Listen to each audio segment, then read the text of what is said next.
Hey everyone, welcome back. Is Capital One taking forever to load or spinning endlessly every time you open it, even when your internet seems perfectly fine? Here are 4 iPhone fixes that speed it up immediately.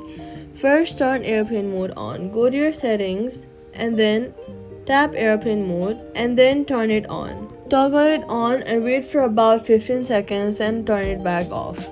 This resets your iPhone's entire network connection from scratch and forces a fresh, clean signal. This alone fixes the slow loading issue most of the time.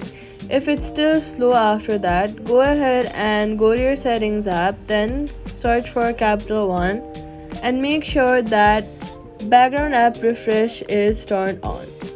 Make sure to toggle it on. Without background refresh, Capital always starts loading from scratch, which makes it feel very slow to open.